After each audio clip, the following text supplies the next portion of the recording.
ध्यान समझिएगा, रिलक्टेंस आपके एग्जाम में बहुत बार पूछा जाता है, तो रिलक्टेंस भी हम लोग यहाँ पर जो है क्लियर कर लेते हैं। तो रिलक्टेंस यहाँ पर क्या होगा, अच्छा एक बात मुझको ये बताइए कि जैसे in case of the current अगर मैं जो बात करता हूं तो V इज इक्वल टू आपने आई आर पढ़ा है, V is equal to I into R पढ़ा है, तो R इज इक्वल टू क्या था, V divide by I. V is called as the potential और द वोल्टेज, जो आपको जो है सप्लाई कर रहा है, कौन सी करंट को जो है वो यहां पर सप्लाई कर रहा है। करंट को सप्लाई करने वाला कौन है भाई, पोटेंशियल या फिर वोल्टेज। अगर पोटेंशियल या फिर वोल्टेज नहीं रहेगा तो क्या आपकी करंट फ्लो होगी, नहीं फ्लो होगी। ठीक है, बात क्लियर है। वैसे ही अगर मैं यहां पर बात करता हूं रिलक्टेंस, तो इसको हम लोग दिखाते हैं किससे हैं, एस से दिखाते हैं, और S will be called as, बहुत ध्यान से समझिएगा, जैसे वहां पर V डिवाइड बाई आई हुआ था वैसे ही यहां पर क्या होगा भाई, यहां पर जहां पर वहां पे V था तो यहां पर क्या होगा, MF होगा भैया। वहां पर V is the creator, V आपका पोटेंशियल था तो आपका जो है पोटेंशियल या फिर जो EMF था तो वो आपका जो है करंट को जो फ्लो करा रहा था सर्किट में। वैसे ही यहां पर क्या होगा, आपके पास MF होगा, सिंपल सी बात है। तो यहां पर S will be called as MMF divide by, वहां पर आपके पास क्या था, करंट था, तो यहां पर क्या होगा सर, फ्लक्स होगा सर, सिंपल सी बात है। ठीक है, बात क्लियर है। तो यहां पर फ्लक्स इज इक्वल टू क्या होगा, ये एम्पियर टर्न होगा, और ये MF किस में होगा, एम्पियर टर्न में होगा, और फ्लक्स किस में होगा, हमेशा आपका जो है वेबर में होगा सर। तो इसका मतलब क्या हो गया, ampere turn per weber is the unit of the reluctance. Reluctance का आपका यहां पर यूनिट क्या हो गया, एम्पियर टर्न पर वेबर होगा। ठीक है, गलती नहीं करने का। ठीक है, अब ध्यान समझिएगा, बहुत ध्यान समझिएगा इस चीज को। ठीक है, आपको पता है कि रेजिस्टेंस जो होता है R इज इक्वल टू आप लिखते हैं rho into L divide by ए। ठीक है, तो कुछ ऐसा ही फेनोमेना आपके रिलक्टेंस के साथ भी होगा। तो रिलक्टेंस को हम लोग यहां पर शो करते हैं, S is equal to L, यहां पर L डिवाइड बाई ए, यहां पर क्या आता है, mu not into mu R आता है। अब ये आपका जो mu not into mu R basically क्यों आता है, because it is a constant. मैं आपको बताया था कि ये यहां पर आप देख सकते हैं, रो आपका क्या है, रेजिस्टिविटी है। रेजिस्टिविटी आपका जो है डिपेंड किस पे करती है, किसी भी मटेरियल पर डिपेंड करती है। मैंने आपको बताया था, बहुत ध्यान समझिएगा प्लीज इस चीज को। Resistivity is the property which depends upon the different materials. जो भी वहां पर मटेरियल्स होंगे उस पे वो आपकी जो डिपेंड करती है। जैसे अगर मेरे पास यहां पर जो कॉपर है तो कॉपर की रेजिस्टिविटी अलग होगी, अगर आपके पास एल्यूमिनियम है तो एल्यूमिनियम की रेजिस्टिविटी अलग होगी, आपके पास गोल्ड है तो गोल्ड की रेजिस्टिविटी अलग होगी, डिपेंडिंग अपॉन द मटेरियल वहां पर हो रहा है। तो इसका मतलब क्या है, रिलक्टेंस भी जो होगा वो डिपेंडिंग अपॉन द मटेरियल होना चाहिए।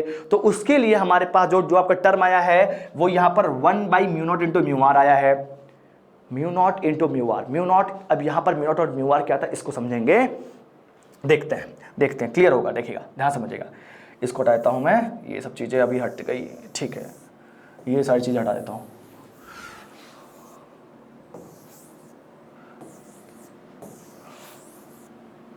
ठीक है, अब फिर से मैं लिख देता हूं यहां पर रिलक्टेंस। ठीक है, रिलक्टेंस को फिर से देख लेते हैं।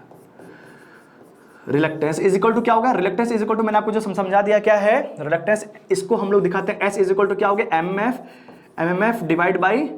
MF divide by flux.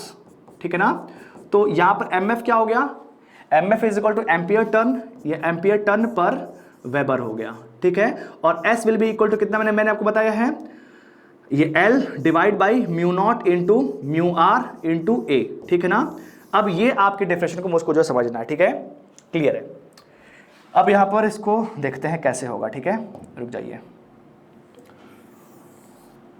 ठीक है, अब देखिए यहां पर क्या आ गया, L आ गया, L आपका जो लेंथ हो गया, लेंथ आपका जो मीटर में हो गया, एरिया आपका जो मीटर में स्क्वायर में हो गया। अब यहां पर नया टर्म जो आ रहा है mu not and mu R आ रहा है। म्यू नॉट आपका जो बेसिकली क्या होता है, mu naught is called as the, बहुत ध्यान समझिएगा, mu naught is called as the permeability. ये आपकी क्या होती है, परमिबिलिटी, ये आपकी क्या होती है, परमिबिलिटी, और वो भी कौन सी होती है, एब्सोल्यूट परमिबिलिटी होती है। कौन सी होती है, एब्सोल्यूट परमिबिलिटी। ठीक है ना, और म्यू नॉट क्या होता है, mu naught is the absolute permeability of air या फिर वैक्यूम, ऑफ एयर और वैक्यूम। ठीक है ना, जो इसकी वैल्यू होती है वो एक कांस्टेंट है, वो कितना होता है, 4 पाई इंटू 10 की पावर -7। अब यहां पर समझिएगा 4 पाई इंटू 10 की पावर -7। अब मुझे नेक्स्ट यहां पर क्या जानना है, इसकी यूनिट क्या होगी। तो देखिएगा, इन केस ऑफ द कैपेसिटेंस मैंने आपको बताया था, कैपेसिटेंस का जो आपका आता है capacitance C is equal to आपने लिखा था epsilon naught into epsilon R into A divide by D, तो वहां से आपने जो है एप्सिलॉन नॉट आपका क्या है, इसकी मुझको यूनिट निकालनी थी। एप्सिलॉन आर एक आपका कांस्टेंट था, तो इसको मैंने यहां पर जो रिमूव कर दिया, जिसका आपका जो है यूनिट लेस क्वांटिटी थी, तो एप्सिलॉन आर का यहां पर कोई मतलब नहीं है। एरिया क्या होगा, मीटर स्क्वायर में होगा, और डिवाइड बाई मीटर हो गया, तो मीटर से मीटर कैंसिल आउट हो गया, तो epsilon naught will be equal to कितना हो जाएगा, देखिएगा C into D divide by A. C जो होता है वो आपका farad into metre divide by metre का स्क्वायर, तो फैरेड पर मीटर था। where epsilon naught is called as the absolute permittivity of air or vacuum, जिसकी वैल्यू कितनी थी 8.854 इंटू 10 की पावर -12 फैरेड पर मीटर। इसका मतलब क्या है, यहां पर मुझको जो है निकालना है म्यू नॉट निकालने के लिए हमारे पास क्या है, मुझे अब लेना पड़ेगा किसका सहारा, इंडक्टेंस का सहारा लेना पड़ेगा। जैसे आपने यहां पर जो कैपेसिटेंस का लिया था तो एप्सिलॉन नॉट आया था, वैसे ही इंडक्टेंस के लिए आपका यहां पर क्या आएगा यहां पर म्यू नॉट आएगा। तो यहां पर किसका हमको वो यूज करना पड़ेगा, इंडक्टेंस का यूज करना पड़ेगा। इंडक्टेंस का जो का फॉर्मूला होता है L इज इक्वल टू कितना होता है, N square into mu not into mu are into A divide by L होता है। ये बात ध्यान समझिएगा।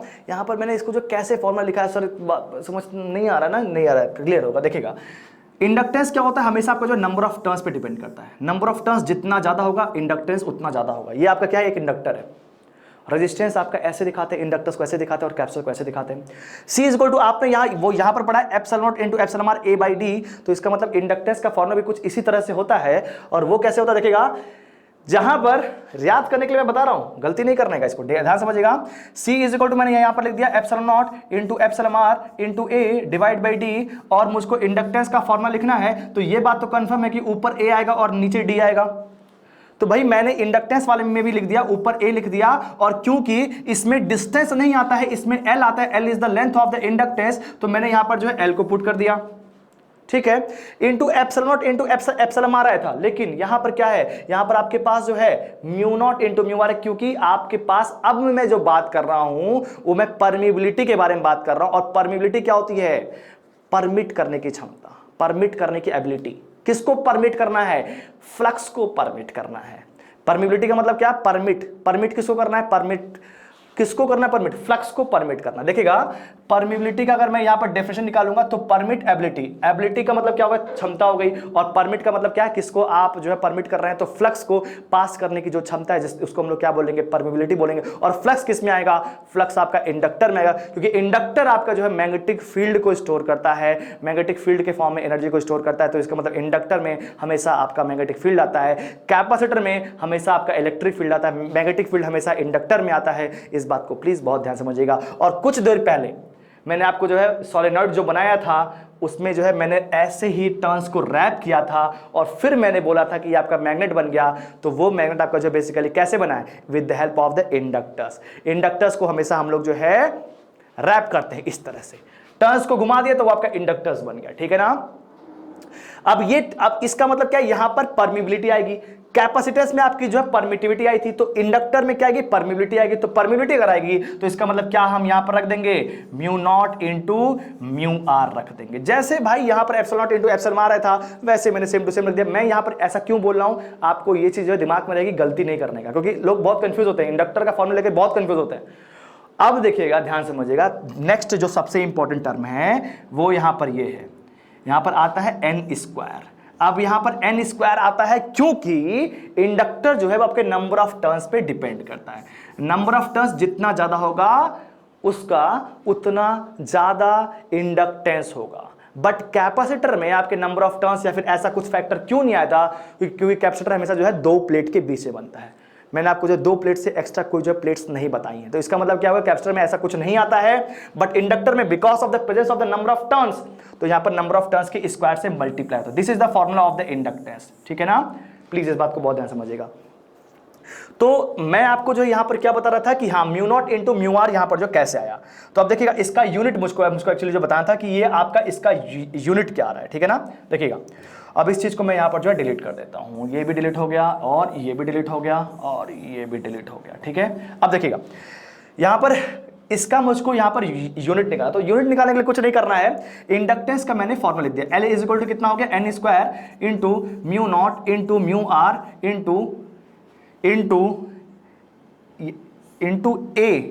Into A divide by L, ठीक है, into A divide by L, ठीक है। तो यहां से अगर मुझको जो है mu not into mu R जो मैं बोल रहा हूं, तो म्यू आर आपका क्या है, यहां पर रिलेटिव है, तो ये आपका क्या होगा, हमेशा यूनिटलेस होगा। जो रिलेटिव क्वांटिटी हमेशा क्या होंगी, यूनिट लेस होंगी, ठीक है ना। अब मुझको यहां पर म्यू नॉट का यूनिट निकालना है, क्लियर है। तो mu not will be equal to कितना हो जाएगा, देखिएगा, mu not will be equal to कितना होगा, L into L divide by N square. N square आपका एक कांस्टेंट टर्म है, जैसे अगर मैं बोलता हूं कि 16 मेरे पास टर्म्स, तो 16 का स्क्वायर हो गया, तो वो भी एक कांस्टेंट टर्म हो गया, तो उसका भी यहां पर कोई भी यूनिट नहीं होगा, तो इसको भी मैंने यहां पर हटा दिया, ठीक है। अब एन स्क्वायर भी गया, तो mu not will be equal to कितना होगा, L into L divide by mu naught मुझको यहां पर क्या निकालना है, तो ठीक है। अब यहां पर क्या बचेगा, mu not will be L into L divide by A, सिर्फ आपके पास ए बचेगा, क्लियर है। यहां पर एल जो आपका है that is called as inductance. Inductance का जो यहां पर यूनिट होता है वो किसमें होता है सर, हेनरी में आता है। इंडक्टर किसमें आता है, हेनरी में आता है। इंटू ये एल क्या हो गया, मीटर में हो गया, डिवाइड बाय क्या हो गया सर, मीटर का स्क्वायर आ गया, तो मीटर से मीटर आपस में कैंसिल आउट होगा, इसका क्या यूनिट होगा, हेनरी पर मीटर होगा। बहुत बार एग्जाम में पूछा गया क्वेश्चन है, what is the unit of the mu naught, absolute permeability. Permeability का वो यूनिट क्या होता है, वो क्या होता है, हेनरी पर मीटर होता है, ठीक है। परमिटिविटी का यूनिट क्या होता है, परमिटिविटी का क्या होता है, फैराड पर मीटर होता है। बात क्लियर है, गलती नहीं करने का। कैपेसिटेंस में आपकी जो परमिटिविटी आती है, इंडक्टेंस में आपकी परमिबिलिटी आती है। परमिबिलिटी का मतलब क्या होता है, परमिबिलिटी का मतलब ये होता है कि यहां पर जो है फ्लक्स को पास कराने की क्षमता, ठीक है ना, कि फ्लक्स यहां पर जो कितना पास करता है, परमिटेबिलिटी, फ्लक्स को कितना पास कर सकते हैं। जितना अच्छा मीडियम होगा, कौन सा मीडियम भाई, जिसमें जितने अच्छी जो फ्लक्स लाइंस पास हो जाएंगी, हो सकता है उसकी जो परमिबिलिटी होगी वो उतनी हाई होगी। जैसे कि आप ध्यान समझिएगा, मैंने आपसे ये पूछा कि आप मुझको ये बताइए कि हवा में ज्यादा फ्लक्स लाइंस पास होंगी या फिर जो है आयरन में ज्यादा फ्लक्स लाइंस पास होंगी, तो आप क्या बोलेंगे कि सर आयरन आपका एक मैग्नेटिक मटेरियल है, तो इसका मतलब क्या होगा, फ्लक्स लाइन ज्यादा किस में पास होंगी, आयरन में पास होंगी। अच्छी बात है और सही भी है, फ्लक्स लाइन जो होंगी एयर में कम पास होंगी और आयरन में ज्यादा पास होंगी, क्योंकि वो आयरन कैसा आपका जो है एक मैग्नेटिक मटेरियल है, और मैग्नेटिक मटेरियल में फ्लक्स लाइंस इजीली पास होंगी, सिंपल सी बात है।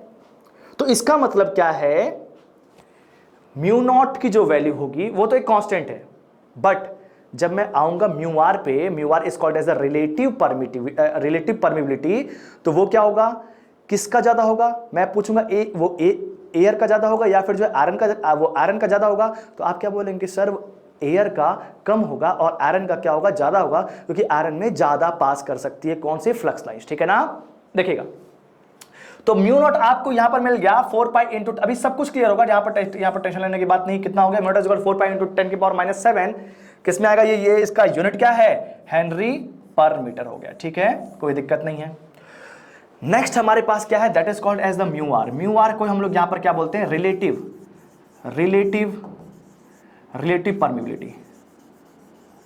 परमिबिलिटी, ठीक है ना। और रिलेटिव जो आपकी परमिबिलिटी होती है, ये कितनी होती है, 1 इन केस ऑफ द एयर या फिर वैक्यूम, ठीक है ना। एब्सोल्यूट परमिबिलिटी आपकी जो है फिक्स है, that is called as 4 pi into 10 की पावर -7 हेनरी पर मीटर, और रिलेटिव जो है वो आपकी एयर के लिए 1 होगी, बट डिफरेंट मटेरियल्स के लिए अलग अलग होगी। तो एक बात मुझको बताइए, फॉर अदर्स जो मटेरियल्स होते हैं उनके लिए क्या होती है, ग्रेटर देन 1 या फिर लेस देन 1, अलग अलग हो सकती है। अब देखिए यहां पर मैं आपको मटेरियल्स भी थोड़ा बता ही देता हूं, देखिएगा, ठीक है, क्लियर है। अच्छा, इसको एक बार और थोड़ा लिख देते हैं, देखिएगा, यहां पर एक और टर्म आता है, that is called as the mu. Mu is equal to कितना हो गया, mu not into mu R हो गया। म्यू को हम लोग यहां पर क्या बोलते हैं, एब्सोल्यूट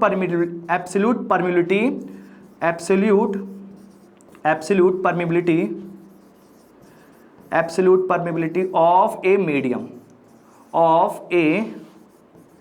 मीडियम, ठीक है ना। ये आपकी जो है मीडियम पे डिपेंड करती है, ठीक है, क्लियर है। तो म्यू इज इक्वल टू क्या हो गया, mu not into mu R हो गया। इसका मतलब क्या है, अगर आपको जो है म्यू आर कभी आपको यहां पर जो है कैलकुलेट करना है, तो mu R will be equal to कितना हो जाएगा, mu R will be equal to कितना हो गया, mu divide by mu naught, ठीक है ना। म्यू आपको पता है किसका है, मीडियम का है, तो मीडियम का वहां पर कुछ भी वैल्यू आएगी। And mu naught is equal to 4 pi into 10 के पावर -7 हेनरी पर मीटर आप पुट कर देंगे तो म्यू आर आपको जो है मिल जाएगा फॉर द डिफरेंट मटेरियल्स, ठीक है ना। जैसे कि अगर मैं यहां पर पूछता हूं कि what is the mu R for the air, तो म्यू जो होगा वो आपका क्या है, absolute permittivity of the medium. Medium यहां पर क्या है, एयर है, तो एयर का यहां पर कितना हो जाएगा 4 पाई इंटू 10 के power -7 divide by mu not भी आपको कितना पता है 4 पाई इंटू 10 के पावर -7, दोनों को डिवाइड करेंगे तो कितना आ जाएगा 1 आ जाएगा। तो mu R will be equal to 1 for the air और vacuum and it will depend upon the nature of the material which material you are taking, ठीक है ना, बात क्लियर है। तो यहां से हम लोग को दो तीन चीजें एक साथ क्लियर हो गई। फर्स्ट तो आपको रिलक्टेंस क्लियर हो गया कि reluctance will be equal to L by mu not into mu are into A. यहां पर मैंने आपको बोला था, जैसे मैंने बोला था कि रेजिस्टिविटी जो है वो आपकी जो है डिपेंड किस पे करती है, resistivity is always dependent upon the material type, जो आप मटेरियल टाइप यूज कर रहे हैं। वैसे ही यहां पर एक टर्म आएगा that is called as रिलेक्टिविटी।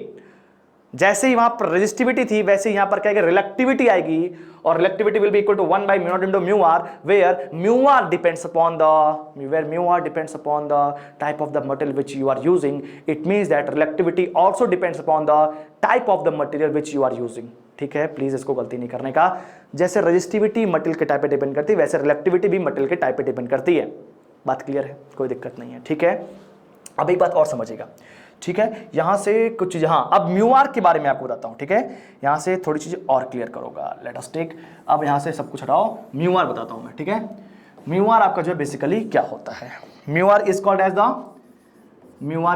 The relative permeability, ठीक है ना। अब यहां से कुछ चीजें और ज्यादा आपको जो क्लियर होने वाले, ठीक है। अब म्यू आर की वैल्यू आपकी जो ग्रेटर देन 1 होती है, लेस देन 1 होती है, किसके लिए क्या क्या होती है। तो देखिएगा हमारे पास बेसिकली जो है 3 टाइप्स के मटेरियल होते हैं, 3 क्या 4-5 टाइप्स के होते हैं, लेकिन बेसिकली जो बताऊंगा पैरामैग्नेटिक, डायामैग्नेटिक और फेरोमैग्नेटिक, ठीक है। फर्स्ट हम लोग यहां पर देखते हैं, first is called as the diamagnetic. अब यहां पर जो है डायामैग्नेटिक आपके मटेरियल्स क्या होते हैं, आपके जो डायामैग्नेटिक मटेरियल्स होते हैं वो आपके क्या होते हैं, बेसिकली रिपेल करते हैं। मैग्नेटिक फील्ड में अगर आप उनको जो रख देंगे तो उनके अंदर वो मैग्नेटिक फील्ड को रिपेल करेंगे, ठीक है। तो डायमैग्नेटिक क्या होते हैं, रिपेल्ड बाय मैग्नेटिक फील्ड,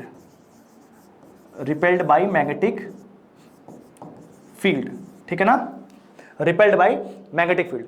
तो जो यहां पर डायमैग्नेटिक होते हैं वो आपके बेसिकली कौन से यहां पर हो सकते हैं, जैसे आपका वाटर हो गया, प्लास्टिक हो गया, तो इस सबको हम लोग क्या बोलते हैं, डायमैग्नेटिक बोलते हैं। जैसे एग्जांपल मैंने यहां पर ले दिया, क्या हो गया, वाटर हो गया, वाटर, या फिर हमारे पास क्या हो गया, वाटर हो गया, या फिर वुड हो गया, या फिर प्लास्टिक हो गया, ये सब आपके क्या होते हैं, डायमैग्नेटिक होते हैं, ठीक है। और डायमैग्नेटिक का जो आपका म्यू आर होगा वो आपका क्या होगा, हमेशा लेस देन 1 आएगा, ठीक है ना। 0 से 1 के बीच में आता है इसका, 0 less than equal to mu R less than equal to 1, मतलब 0 से 1 के बीच में आएगा, ठीक है, फॉर द डायमैग्नेटिक। मतलब क्या हो गया, एग्जाम में बहुत बार पूछा गया था, what is the relative permeability, what is the value of the relative permeability for the diamagnetic material. तो क्या होगा, वो आपका लेस देन 1 होगा, क्योंकि 1 आपका किसके लिए आता है, एयर के लिए आता है, और एयर फिर भी थोड़ा बहुत मैग्नेटिक होता है, क्योंकि आपको पता है एयर में भी आपकी magnetic lines of force flow करती हैं। अगर नहीं फ्लो करती तो आपकी कोई भी मशीन काम नहीं करती, क्योंकि आपको पता है अगर आपके पास स्टेटर है और जो है रोटर है, तो रोटर और स्टेटर के बीच में क्या होता है, एयर गैप होता है। तो सिंपल सी बात है, अगर यहाँ से यहाँ तक आपकी जो है मैग्नेटिक लाइंस ऑफ फोर्स जा रही है, या फिर मैग्नेटिक फ्लक्स आपकी जो पास हो रही है, इसका मतलब क्या, एयर भी आपका एक तरह से मैग्नेटिक है, कम है लेकिन है। लेकिन अगर हम बात करते हैं डायमैग्नेटिक की, तो आपका जो है वो क्या कर रहा है, रिपेल कर रहा है। अगर वो रिपेल कर रहा है तो बेसिकली क्या कर रहा है, वो अपोज कर रहा है मैग्नेटिक फील्ड का, और अपोज करेगा तो इसका मतलब उसका म्यू आर जो होना चाहिए वो लेस देन 1 आना चाहिए। तो डायमैग्नेटिक का जो आपका म्यू आर होता है वो आपका 0 से 1 के बीच में होता है। ये बहुत बार एग्जाम में पूछा गया क्वेश्चन है, ठीक है ना, क्लियर है बात। इसके बाद देखिएगा नेक्स्ट हमारे पास है that is called as the paramagnetic, ठीक है। Next material is called as the paramagnetic. अब यहां पर पैरामैग्नेटिक जो आपका होता है वो क्या होता है, आपके पास जो आपके पास पैरामैग्नेटिक होता है वो क्या होता है, वीकली WEAK होगा, वीकली, ठीक है। यहां पे देखिएगा वीकली अट्रैक्टेड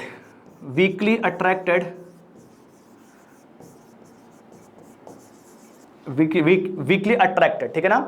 अगर ये मैं बोल रहा हूं अट्रैक्टेड, वीकली अट्रैक्टेड का मतलब क्या है, बहुत ही कम इसमें अट्रैक्शन फोर्स लगेगा। ऐसा नहीं कि आप जो है मैग्नेटिक फील्ड में रख दिए तो बहुत ज्यादा अट्रैक्शन फोर्स लगेगा, बहुत ही कम लगता है। वो यहां पर जो है कम, मतलब क्या है, इसके अंदर जो आपकी मैग्नेटिक फील्ड को पास करने की जो क्षमता होती है कम होती है बट कम होती है, ठीक है ना। तो यहां पर अगर मैं इसका एग्जांपल बोलता हूं तो जैसे आपके पास एल्यूमिनियम हो गया, गोल्ड हो गया, क्या हो गया, एल्यूमिनियम हो गया, और यहां पर क्या हो गया, गोल्ड हो गया, कॉपर हो गया, ये सब इसके जो है एग्जांपल है। ये क्या हो गया, एल्यूमिनियम हो गया, गोल्ड हो गया, और जो है कॉपर हो गया। तो इसका जो म्यू आर आएगा, अगर यहां पर सिंपल सी बात है, अगर थोड़ा बहुत भी अट्रैक्ट कर रहा है, इसका मतलब क्या, इसके अंदर से magnetic lines of force flow कर सकती है, मतलब क्या, फ्लक्स पास हो सकता है। इसका मतलब क्या है, इसका जो म्यू आर होगा, mu R will be greater than 1, ठीक है ना। ज्यादा तो होगा, ये बात तो कंफर्म है, विथ रेस्पेक्ट टू एयर ज्यादा होगा, क्योंकि यहां से जब magnetic lines of force pass कर रही हैं, ठीक है, क्लियर है यहां पर। This is called as the paramagnetic materials. बहुत बार एग्जाम में ये भी क्वेश्चन पूछा हुआ है, ठीक है, तो ये सब चीजें प्लीज गलती नहीं करने का, ठीक है ना। इसके बाद देखिएगा, हमारे पास डायमैग्नेटिक हो गया, और यहां पर हमारे पास जो है पैरामैग्नेटिक हो गया। इसके बाद हमारे पास नेक्स्ट सबसे इंपॉर्टेंट क्या है, वो क्या है, फेरोमैग्नेटिक है। Next is called as the ferromagnetic. अब यहां पर देखते हैं जो आपका फेरोमैग्नेटिक मटेरियल होता है वो क्या होता है, इसका जो म्यू आर होता है वो आपका वेरी वेरी ग्रेटर देन 1 होता है। इसकी जो परमिलिटी होती है वो बहुत ज्यादा होती है। अगर बहुत ज्यादा होगी तो इसका मतलब क्या है, बहुत ज्यादा फ्लक्स लाइंस एक साथ पास कर सकती हैं, because the definition of the permeability itself says the permit to permit the magnetic lines of force, ठीक है ना। इसका मतलब क्या होगा, mu R is very very greater than 1। Example क्या हो सकता है, कोबाल्ट, निकल, आयरन, और आपको पता होगा कि यही सब हम लोग यूज करते हैं to make the permanent magnets also, ठीक है ना। तो यहां पर कोबाल्ट हो सकता है, निकल हो सकता है, और आयरन हो सकता है। ये सब इसको सबको हम लोग जो क्या बोलते हैं, फेरोमैग्नेटिक मटेरियल बोलते हैं, और इससे जो मैग्नेटिक लाइंस ऑफ फोर्स बहुत ज्यादा पास करती है, ठीक है ना। तो ये आपका जो है बहुत अच्छी बात है। और फेरोमैग्नेटिक मटेरियल हम लोग इसीलिए यूज करते हैं for the construction of the core of the machines. मतलब क्या है, चाहे वो मैं बोलूंगा ट्रांसफार्मर, चाहे मैं बोलूंगा सिंक्रोनस मशीन, चाहे इंडक्शन, चाहे जो भी मशीन्स होंगी डीसी, सब में हम लोग जो कोर बनाते हैं वो फेरोमैग्नेटिक मटेरियल का बनाते हैं, क्योंकि ज़्यादा से ज़्यादा आपकी जो फ्लक्स लाइंस पास हों, और जितना ज़्यादा फ्लक्स लाइंस पास होंगी उतना ज़्यादा वहाँ पर जो है ईएमएफ इंड्यूस होता है, जो मैं बाद में बताऊंगा। ईएमएफ इंड्यूस आपका फ्लक्स लाइंस पे डिपेंड करता है। E = N × d∅dt। आपका सिंपल सा फॉर्मूला है, आपने जो फैराडे लॉ पढ़ा ही होगा, नहीं भी पढ़ा है तो भी इतना समझिए कि फ्लक्स लाइंस जितनी ज़्यादा पास होती है ईएमएफ उतना ज़्यादा इंड्यूस होता है, जितना फ्लक्स कट होगा ईएमएफ उतना ज़्यादा प्रोड्यूस होगा। E = N × d∅dt, ठीक है। तो फेरोमैग्नेटिक मटेरियल का भी एग्जाम में पूछता है, तो आपको यहां पर जो ध्यान देने वाली तीन बातें हैं। अगर पूछता है कभी यहां पर जो डायमैग्नेटिक तो mu R will be less than 1, ठीक है। Mu R will be equal to 1 for the air, ठीक है ना। Mu R will be greater than 1 for the paramagnetic materials. Mu R will be very very greater than 1 for the ferromagnetic materials, ठीक है। तो 3 types के materials है। Mu are भी आपको यहां पर जो क्लियर होगा कि what is the meaning of the permeability, ठीक है ना। अच्छा, तो यहां से हम लोग ने क्या क्या स्टार्ट किया, और देखिए क्या क्या चीजें हम लोग ने एक साथ कितनी सारी चीजों को डिस्कस कर लिया, ठीक है। देखिएगा अब यहां पर क्या क्या हो गया आपके पास, आपने यहां पर जो है रिलक्टेंस का फॉर्मूला पढ़ लिया। तो S = क्या आ गया, S will be equal to L by mu not into mu are into A, ठीक है ना। Where mu r is called as the relative permeability, mu naught is called as the absolute permeability, whose value is 4 pi into 10⁻⁷ henry per metre, ठीक है ना। अब अगर मैं आपसे पूछता हूं what is the unit of the reluctance, therefore it is called as the ampere turn per weber, ठीक है। तो रिलक्टेंस भी आपको यहां पर जो क्लियर होगा कि रिलक्टेंस बेसिकली आपको जो है हम यहां पर जो कैसे बोल सकते हैं, ठीक है ना। अब इसके बाद देखिएगा नेक्स्ट हमारे पास क्या टर्म है, नेक्स्ट हमारे पास टर्म है that is called as the flux density, ठीक है ना। फ्लक्स आ गया तो भाई फ्लक्स डेंसिटी भी आएगी। तो अब यहां पर फोर्थ हमारे पास है that is called as the flux density. अब ये आपका जो फ्लक्स डेंसिटी होती है इसको बेसिकली हम लोग किससे दिखाते हैं, बी से दिखाते हैं। और B will be equal to कितना हो जाएगा, B will be equal to flux density will be equal to flux divide by area.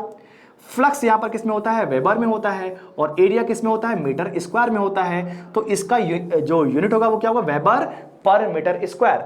और वी कैन से दैट, बहुत इंपॉर्टेंट है, इसको हम लोग जो है टेस्ला भी बोलते हैं।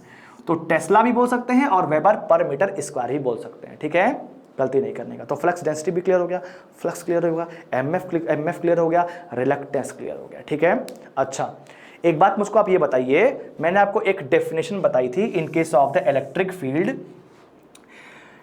फील्ड, ये electric flux density sigma is equal to epsilon not into epsilon R into E बताया था। तो in case of the magnetic field अगर मैं यही डेफिनेशन को लेकर के आऊंगा तो यहां पर आपके पास फ्लक्स डेंसिटी क्या है, बी है, तो B will be equal to कितना हो जाएगा, mu not into mu are into E, where E is called as the electric field intensity. तो यहां पर क्या आएगा, मैग्नेटिक फील्ड इंटेंसिटी, उसको हम लोग क्या बोलेंगे, एच बोलेंगे। मैंने आपको ये बात जो है इलेक्ट्रिक फील्ड वाले में बताया था, ठीक है ना। जैसे वहां पर इलेक्ट्रिक फील्ड इंटेंसिटी आती है वैसे ही यहां पर जो मैग्नेटिक फील्ड इंटेंसिटी आती है, उसको हम लोग यहां पर किससे दिखाते हैं, एच से दिखाते हैं। तो B will be equal to कितना हो जाएगा, mu not into mu are into H, ठीक है। B will be equal to कितना हो गया, B will be equal to mu not into mu are into H, where H is called as magnetic field intensity, magnetic field intensity, ठीक है। H is called as the magnetic field intensity, ठीक है, बात clear है, कोई दिक्कत नहीं है। अब इसके बाद देखिएगा, अब यहां पर मैग्नेटिक फील्ड इंटेंसिटी को हम लोग जो यहां पर कैसे बोल सकते हैं, देखिएगा, H will be equal to mf upon length. अब यहां पर H is equal to mf upon length में यहां पर जो कैसे कह रहा हूं, देखिएगा, जैसे कि हम लोग जो बात किए थे इलेक्ट्रिक फील्ड वाले में, E will be equal to क्या था, V divide by D. V आपका क्या था, पोटेंशियल था, और EMF will be equal to V divide by D था ना। सेम टू सेम अगर मैं यहां पर बात करूंगा, यहां पर E was called as the electric field intensity, V is called as the potential and D is called as the distance. तो यहां पर भी आप देख सकते हैं H is equal to MF upon मैं लेंथ लिख रहा हूं, क्योंकि MF जो आपका रिजेम्बलेंस था, आपका पोटेंशियल से आपका जो है रिजेम्बलेंस था। बात क्लियर है। तो H इज इक्वल टू क्या हो गया, MF अपॉन लेंथ हो गया, क्योंकि यहां पर लेंथ मैं यहां पर क्यों बोलूं कि आपकी जो लेंथ यहां पर जो टोटल जो आपका लेंथ कवर्ड कर रहे हैं, फ्लक्स जो आपका टोटल लेंथ कवर्ड कर रहा है, उसी में तो हम लोग बोलेंगे। बोलो ये बात सही है, ठीक है। तो H इज इक्वल टू क्या हो गया, MF upon length, therefore H will be equal to MF की जगह मैं N into I divide by L बोल सकता हूं। इसका मतलब क्या हो गया, H into L is equal to क्या हो गया, N इंटू आई हो गया। इसका मतलब MMF या फिर H will be equal to आप बोल सकते हैं कि MF पर यूनिट लेंथ। इसका मतलब क्या, MF इज इक्वल टू क्या हो गया, ampere turn per metre. H is equal to क्या हो गया, magnetic field intensity ampere turn per metre. बात क्लियर है, यहां पर एम्पियर टर्न पर मीटर, ठीक है। यहां तक किसी गलती नहीं होनी चाहिए, ठीक है। दोस्तों यहां पर देख सकते हैं कि मैग्नेटिक फील्ड इंटेंसिटी जो आपकी है उसको मैं एक तरह से और दिखा सकता हूं, देखिएगा। तो फ्लक्स का मुझको फॉर्मूला पता है, फ्लक्स इज इक्वल टू क्या है, MF अपॉन रिलक्टेंस है, ठीक है ना, MF अपॉन रिलक्टेंस, ठीक है। तो यहां पर इसको मैं जो रिप्लेस कर रहा हूं, MF इज इक्वल टू क्या है, N इंटू आई है, रिलक्टेंस इज इक्वल टू क्या मैंने आपको बताया है, रिलक्टेंस का फॉर्मूला क्या बताया, L upon mu not into mu are into A, ठीक है ना। तो मैं यहां से जो है इसको रिप्लेस कर सकता हूं, इस बात को ध्यान दीजिएगा। यहां पर L by mu not into mu are into A हो गया, ठीक है। तो यहां से अगर मैं N इंटू आई को अगर निकालूंगा तो N into I will be equal to क्या हो जाएगा, N into I will be equal to कितना हो जाएगा, देखिएगा, फ्लक्स इंटू ये पूरा टर्म इधर मल्टीप्लाई हो जाएगा, L by mu not into mu are into A. अच्छा, तो N into I will be equal to कितना हो जाएगा, flux divide by area, flux divide by area is called as the magnetic flux density into L यहां पर बच गया, और divide by mu not into mu R बच गया, देख सकते हैं आप, ठीक है। फ्लक्स डिवाइड बाई एरिया को मैंने जो है मैग्नेटिक फ्लक्स डेंसिटी लिख दिया है। अच्छा, ये जो आपका B by mu not into mu are है, ये क्या है, मैंने आपको बताया था B इज इक्वल टू क्या होता है, mu not into mu are into H, ठीक है। तो therefore H will be equal to B divide by mu not into mu are.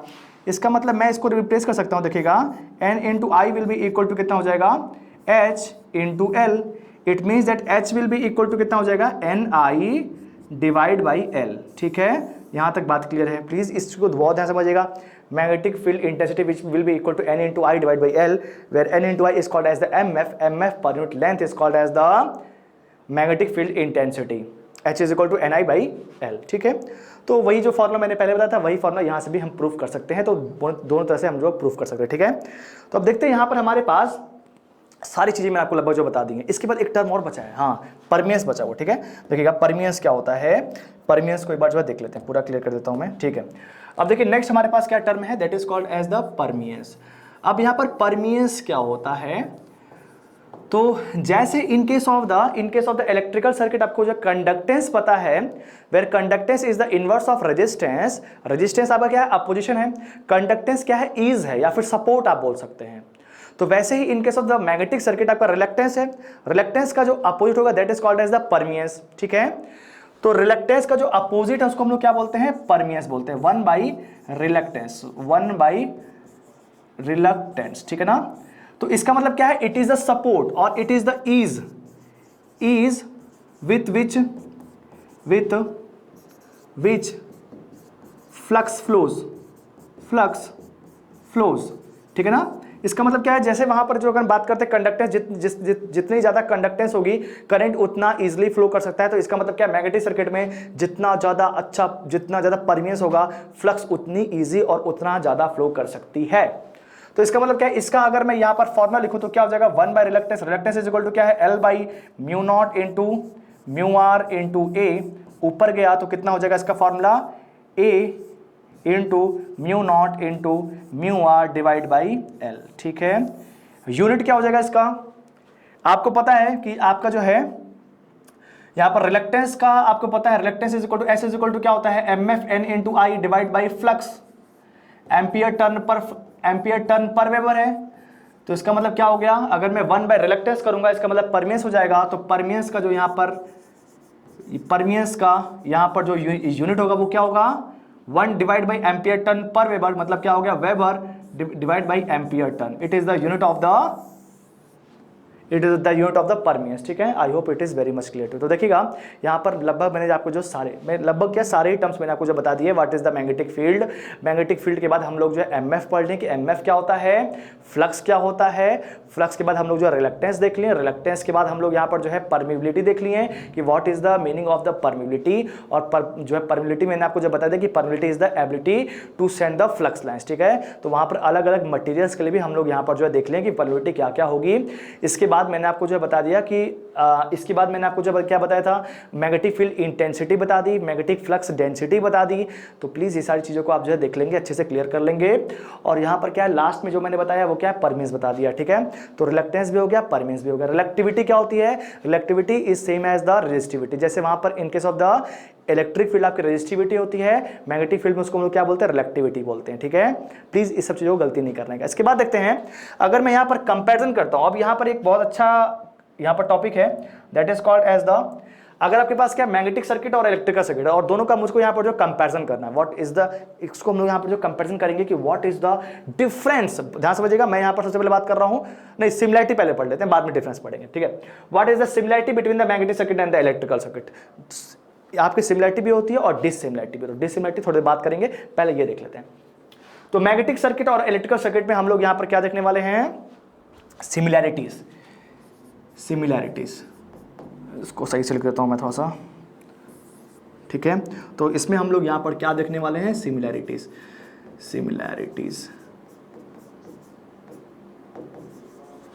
ठीक है। अब यहां पर जो है 2 टाइप्स की मैं यहां पर जो है दोनों को सिमिलैरिटीज लेकर के चलूंगा कि इसमें क्या होगा और इसमें क्या होगा, ठीक है। फर्स्ट पॉइंट देखिएगा, फर्स्ट पॉइंट आपको पता है, इन case of the magnetic circuit हमारे पास क्या आता है, फ्लक्स आता है। इन case of the electrical circuit जो हमारे पास होगा वो क्या होगा, करंट होगा, ठीक है ना। सेकंड देखिएगा, मैग्नेटिक सर्किट में हमारे पास क्या आता है, एमएफ आता है। इलेक्ट्रिकल सर्किट में हमारे पास क्या आता है, ईएमएफ आता है। तो ईएमएफ इज द क्रिएटर और वैसे एमएफ इज द क्रिएटर, ठीक है। थर्ड पॉइंट जो हमारे पास क्या है, इसमें क्या आता है, रिलक्टेंस आता है, इसमें क्या आता है, रिलक्टेंस आता है, और इसमें क्या आता है, रेजिस्टेंस आता है, ठीक है। इसमें रिलक्टेंस और इसमें क्या आएगा, रेजिस्टेंस आएगा। इसमें क्या आएगा, इसमें आएगा मैग्नेटिक फील्ड इंटेंसिटी, इसको हम लोग यहां पर किससे दिखाते हैं, एच से दिखाते हैं। और इसमें हमारे पास इलेक्ट्रिक फील्ड इंटेंसिटी आ जाएगी, that is called as the E. Electric field intensity किस में आ जाएगी, ई में आ जाएगी। यहां पर क्या आती है, मैग्नेटिक फ्लक्स डेंसिटी। यहां पर क्या आएगी, मैग्नेटिक फ्लक्स डेंसिटी, ठीक है ना। इसको हम लोग क्या बोलेंगे, फ्लक्स डेंसिटी बोलेंगे, ठीक है ना। यहां पर क्या आएगी, फ्लक्स डेंसिटी आएगी। और यहां पर क्या आएगी, हमारे पास करंट डेंसिटी आएगी, ठीक है ना। यहां पर क्या आएगी, करंट डेंसिटी, ठीक है। यहां पर क्या आएगी, करंट डेंसिटी। तो सारी चीजें यहां पर जो है क्लियर हो रही होंगी, क्योंकि भाई सेम टू सेम चीजें जो वहां पर चलती हैं वही चीजें यहां पर भी चलती हैं। फ्लक्स डेंसिटी हो गया। इसके बाद देखिएगा यहां पर हमारे पास क्या आती है, इन case of the magnetic field और इन केस ऑफ द वो इलेक्ट्रिक फील्ड हमारे पास आता है, इसमें आता है परमियंस, इसमें आता है परमियंस, और इसमें क्या आता है आपका कंडक्टेंस, ठीक है ना। यहां पर परमियंस आ गया, यहां पर क्या आएगा, कंडक्टेंस आएगा, ठीक है। 6 पॉइंट हो गए। इसके बाद क्या आएगा, यहां पर आएगी, यहां पर क्या आएगा, इसके बाद देखिएगा 7th पॉइंट हम लोग यहां पर जो देख लेते हैं।